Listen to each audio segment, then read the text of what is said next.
not a dirty little secret. It's out of control. We are frustrated, we are angry, and people are going bankrupt. And the next time you're driving on a highway with a transport truck beside you, I want you to wonder, how safe am I really?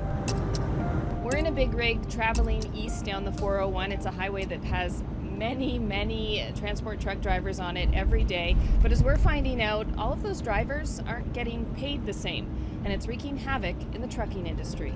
Drivers like Karanveer Singh. He spends most of his time right here, hours on the road, hauling goods mostly from Canada to the United States. At 18, Singh came here as an international student, chasing the Canadian dream. I thought I was coming in a very good country where rules and regulations are followed, but all my dreams got shattered.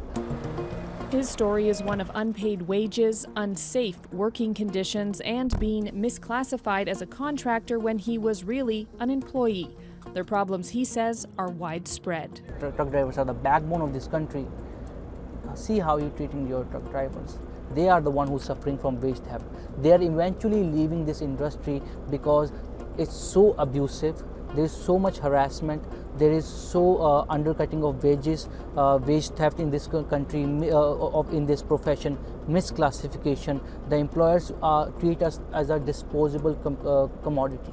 All of that is true. According to the Canadian Trucking Alliance, the organization represents more than 4,500 carriers, owner-operators, and suppliers across the country.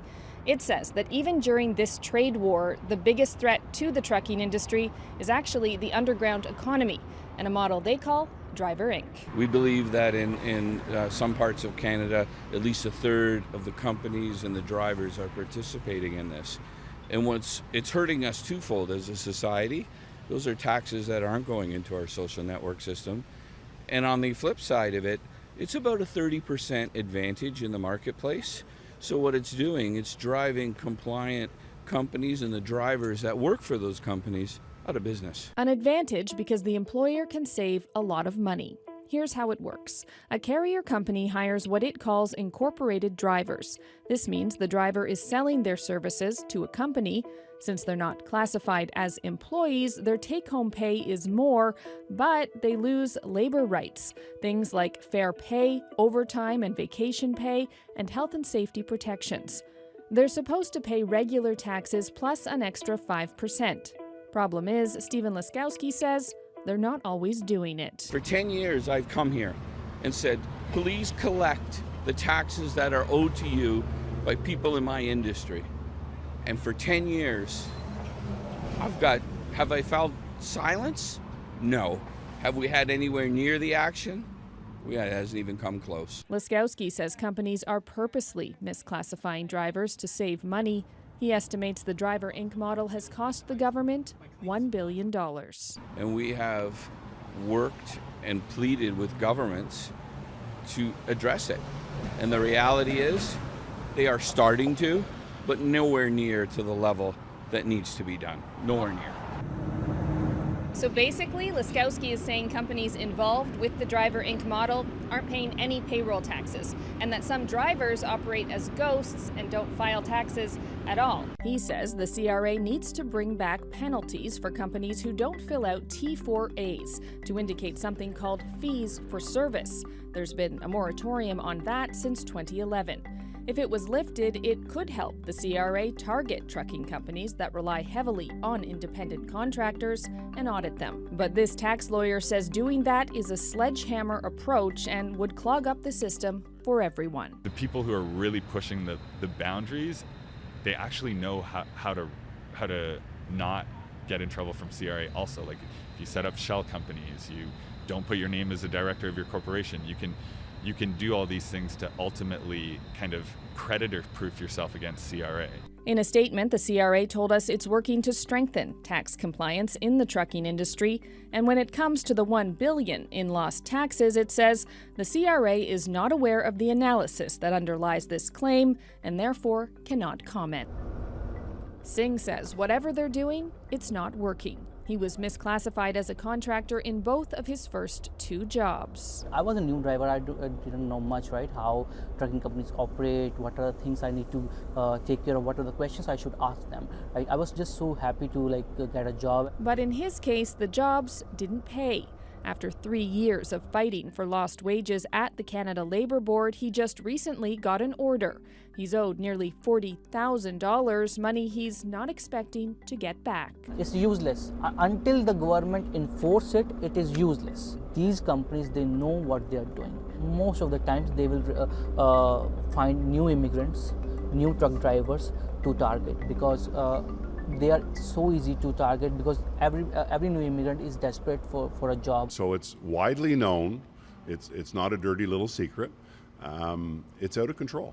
The CEO at Kriska Transportation Group also says it's time to turn up the enforcement or companies like his will go out of business. I have competed, as many of us have, for many years based on price and service, where price should be established from the same ground rules as everyone, and that's paying appropriate taxes, treating people as employees in the manner that the government would expect. Sean Walsh is an employee here. He knows the importance of having access to EI. 5 years ago, he had a heart attack, taking him off the road for months. I was able to weather that storm, get through it, didn't lose my house.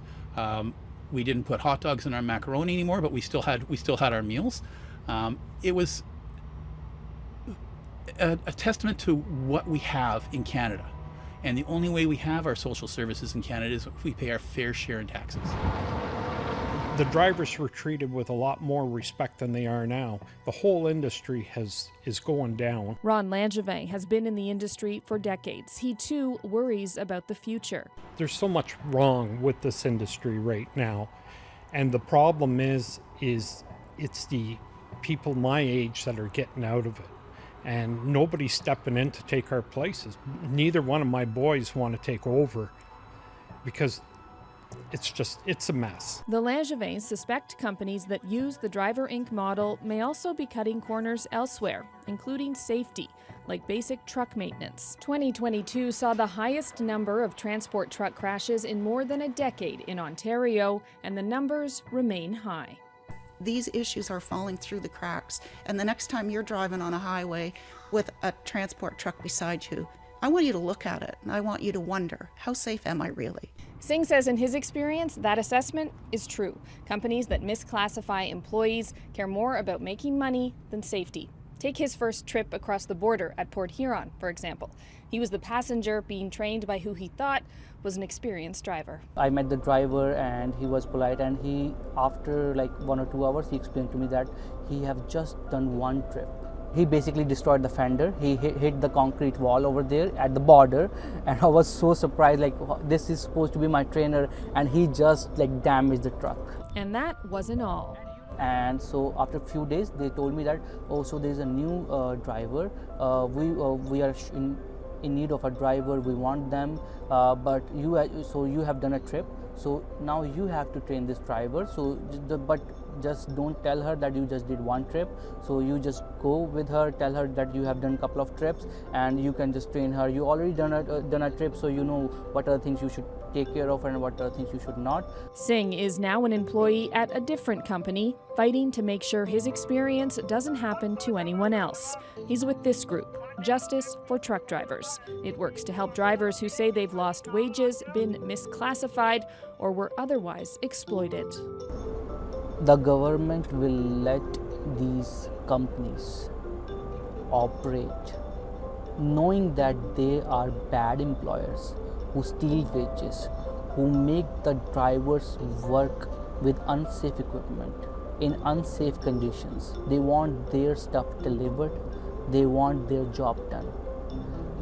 I think when these companies are allowed to operate, Canadians are not safe. The government department that oversees labor issues says it is taking action and recently joined forces with the CRA. It also says it has a team of inspectors that focus exclusively on the road transportation industry. But despite all of that, the Canadian Trucking Alliance says more needs to be done now because the trucking industry is in crisis. Robin Miller, CBC News, Ottawa.